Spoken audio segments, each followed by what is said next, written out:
There's a kind of silence that doesn't just fill the room, it wraps itself around your heart. It's not the kind of silence that comes from peace.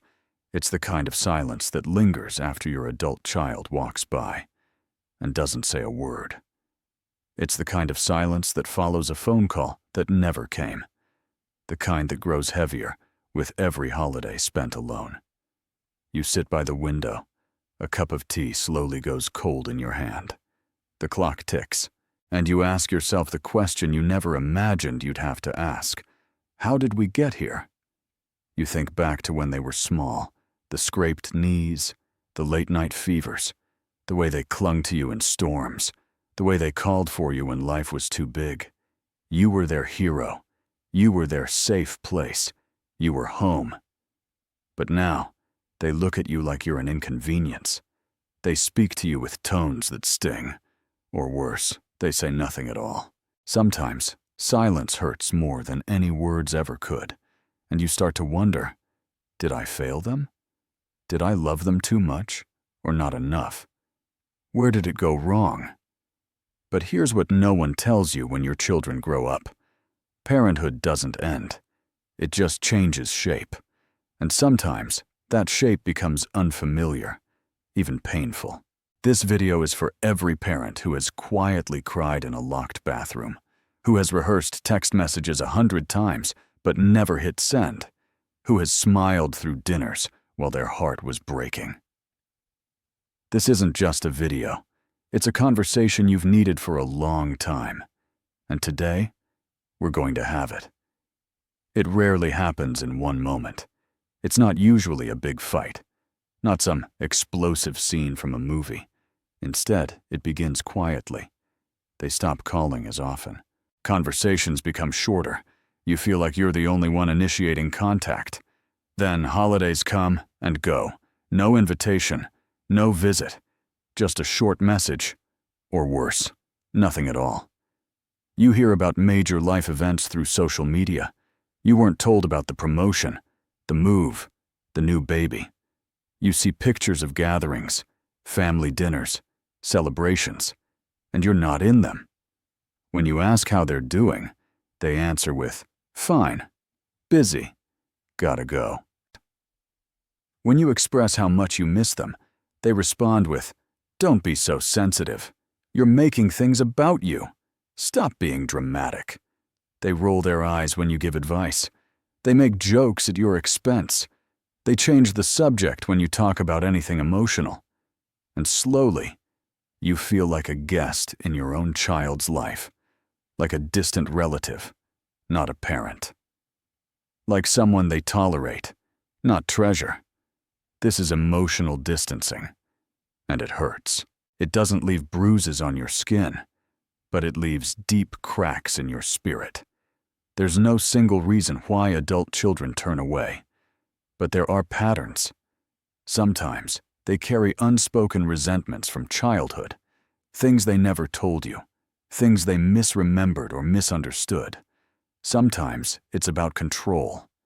They want to assert their independence, even if it means pushing you away. Sometimes it's about influence. A spouse who doesn't like you, friends who speak poorly of you, therapists who told them to set boundaries, but not how to do it with kindness. Sometimes it's about guilt. Yes, guilt. When they know deep down they've been neglectful, it's easier to avoid you than face the shame of their own behavior. And sometimes it's simply life. They're overwhelmed. They're consumed by work, bills, parenting. But that doesn't mean your pain isn't real. It doesn't mean you're not allowed to grieve. Additional parts continue.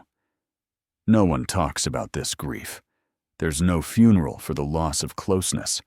No support groups for parents whose children have emotionally abandoned them. But the pain is real. You grieve the conversations that used to come so easily. You grieve the trust, the hugs, the laughter.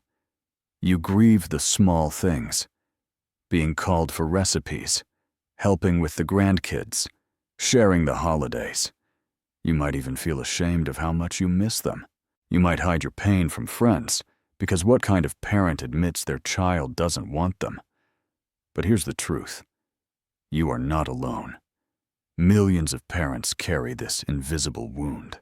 And it doesn't mean you were a bad parent. It means you were a loving one who still cares enough to hurt. Out of fear, we overreach. Out of guilt, we overgive.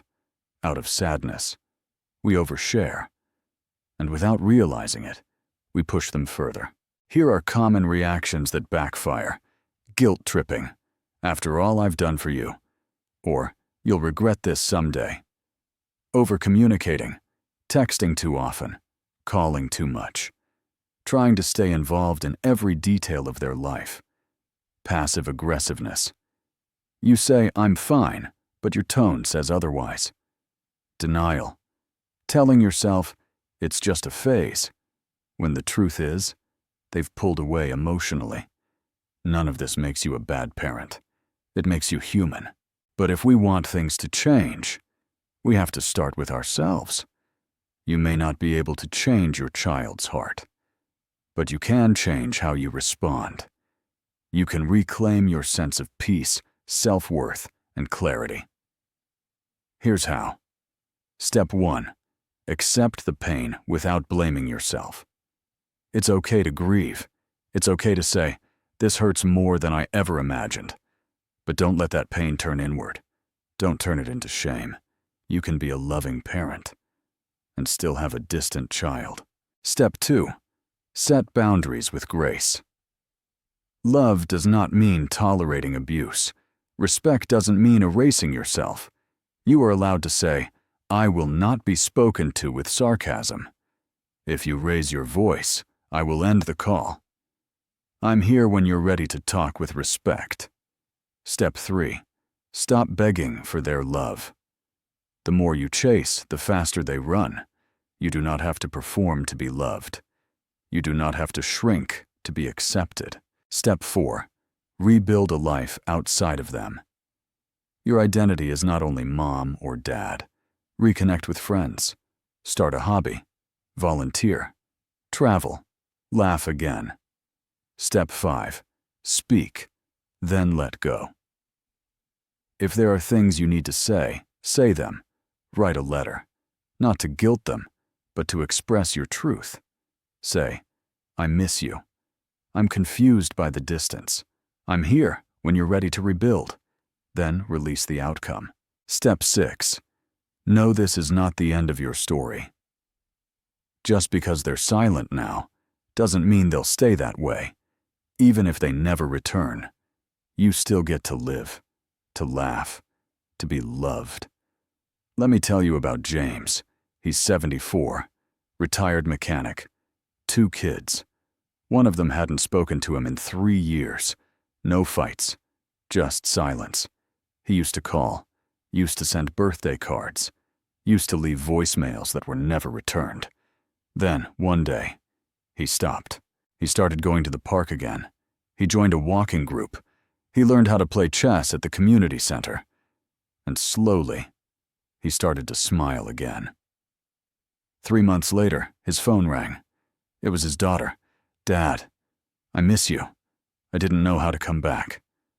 Sometimes, the act of stepping away creates the space for reconnection. If your child has turned against you, it does not erase your love. It does not rewrite your past. It does not define your worth.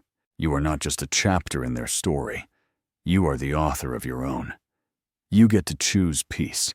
You get to protect your heart. You get to believe that love, true, respectful love, still exists, even if it doesn't come from them right now, even if it never does. You are still lovable. You are still worthy. You are still here. And that means your story isn't over, not by a long shot. Let's talk about something almost no one talks about out loud. The loneliness of being emotionally estranged from your own child. You see the neighbors playing with their grandkids, your friends talking about their family vacations, the holiday newsletters filled with photos of smiling children and grandchildren, and you smile, you nod, you say, that's wonderful. But inside, a quiet ache grows deeper. You start to avoid social events, not because you don't want to go, but because every story reminds you of what's missing in your life. You become an expert at changing the subject, at pretending you're fine. You scroll through old pictures, birthdays, graduations, laughing faces. You wonder how a child who once clung to you with pure love now walks away with cold indifference. This is not just emotional pain. It is asterisk, soul pain, asterisk. You're not asking for perfection. You're not asking for constant attention. You're simply asking to be seen, to be remembered, to matter. And you do matter. To every senior who has ever thought, if I just did more, maybe they would come back. Hear this. Love is not a performance. You do not have to earn the right to be respected. You do not have to shrink yourself to keep peace. You can honor your child's path without abandoning your own. Now let's shift the focus. What happens when you stop waiting for an apology that may never come? Something powerful begins. You reclaim your asterisk, present dot, asterisk. You remember who you are, asterisk, outside of their approval, dot, asterisk. You realize that peace doesn't depend on their return. It depends on your choice to stop bleeding for someone who won't even notice the wound. And you begin to heal. You smile again, not because they came back, but because you did. You laugh again, not because everything's perfect, but because you finally feel light. You make new memories with friends, neighbors, community. You begin a new chapter not as a parent in pain, but as a person with purpose. Let today be that turning point. Close the book on bitterness. Put down the guilt. Walk away from shame. You are not broken. You are becoming. You are not lost. You are rising. You are not forgotten. You are asterisk, free, asterisk. Free to protect your heart. Free to choose peace. Free to live a life filled with love, on your terms. This isn't the end of your story. It's the part where you become the hero again. Let's talk about misunderstandings. Those small cracks that grow into wide distances. Many children grow up holding on to memories that never got talked about. Maybe it was a punishment they thought was unfair.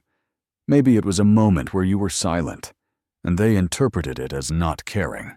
Maybe they saw your sacrifices, but never understood the pain behind them. Children don't always see the whole picture, and as they grow into adults, they sometimes rewrite the past through the lens of their own struggle. You may have spent your life providing, worrying, hoping, but all they remember is that one birthday you missed, or the time you said no when they wanted something badly. It's unfair, but it's real. Healing doesn't come from defending yourself endlessly. It comes from asterisk, allowing space margin for both your truth and theirs. Now let me tell you the story of Lillian. Lillian is 68. She raised 3 boys. Alone. Worked 2 jobs. Missed sleep, meals, and vacations to give them everything she could. As adults, 2 of her sons stayed close, but her middle son, Daniel, grew distant. He started skipping holidays, stopped calling. Then one day sent a text. "I need space. Please respect that." Lillian was devastated. She blamed herself. She tried reaching out, but it only pushed him further. So she stopped. Instead, she started a small garden. She joined a book club. She even got on Facebook and found her old high school friends. She started smiling again, laughing, living. 2 years later, Daniel showed up on her porch. He said, "Mom, I had to figure out my life. I was angry at everything, and I took it out on you. I'm sorry." And they cried, and they healed, not because she begged, but because she asterisk, let go, asterisk. and let love find its way back on its own. You see, sometimes the people who leave need time to realize what they've walked away from. And when they do, it's your strength, not your suffering, that brings them home. So to every senior still holding on to the echo of a goodbye that never made sense, let go of the door. Let the wind carry it closed. You don't need to wait by it any longer. There's a new chapter waiting, with laughter, with friendship, with peace, and maybe, just maybe, one day, that door will open again, and you'll be standing, tall and whole, not because they returned, but because you never stopped being worthy of love, not even for a moment.